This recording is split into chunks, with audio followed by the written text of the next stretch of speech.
There is a saying, whites wiped out all the Native Americans in America, but their revenge against whites still continues. Indeed, tobacco is a gift from Native Americans to humanity. According to the World Tobacco Atlas, last year 6 million people worldwide lost their lives due to smoking. 80% of these 6 million people live in low or middle-income countries. The revenge of Native Americans against whites began with Rodrigo de Jerez's encounter with tobacco. Jerez might be the first white person to smoke.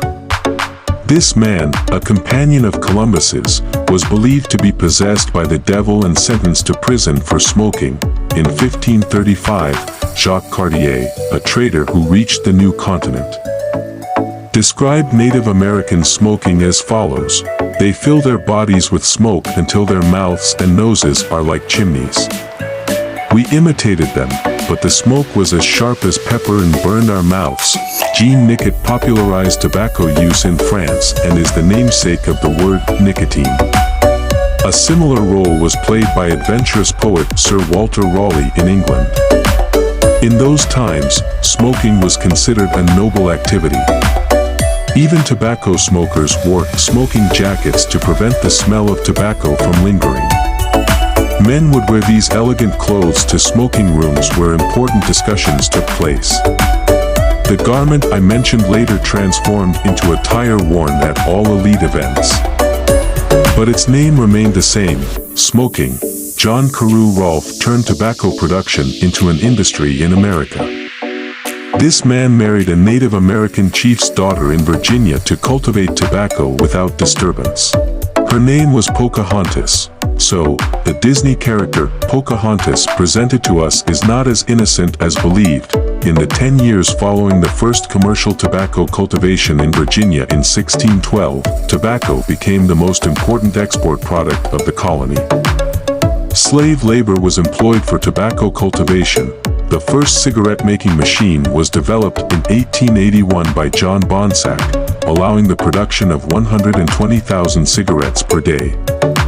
One machine could do the work of 48 laborers. With the discovery of safe matches, cigarette prices rapidly decreased in the early 19th century. In 1895 alone, the number of cigarettes sold in Canada reached 66 million. One of the first cigarette bans was imposed by Russian Tsar Alexis. The penalties increased for repeated offenses, including whipping, nose-cutting, and exile to Siberia. Mehmed IV is famous for cigarette bans as well. The Sultan believed that the Great Istanbul Fire of 1631 was caused by tobacco-smoking drunken janissaries. The most naive of these prohibitionists was King Louis XIII of France. Louis imposed a requirement for a doctor's prescription to smoke, but doctors were already known to be tobacco enthusiasts. Here is a medical recommendation from the year 1690. Pregnant women should smoke if they cannot nourish their unborn babies.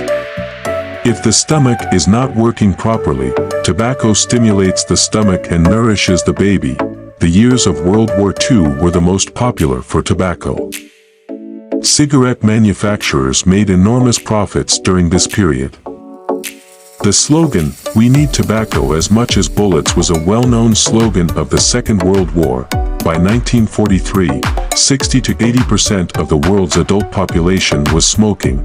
Interestingly, the first to take a stand against cigarettes were the Nazis. The first epidemiological study investigating the claim that smoking causes cancer was funded by Adolf Hitler's own bank account. Take care of yourselves, and don't forget to subscribe.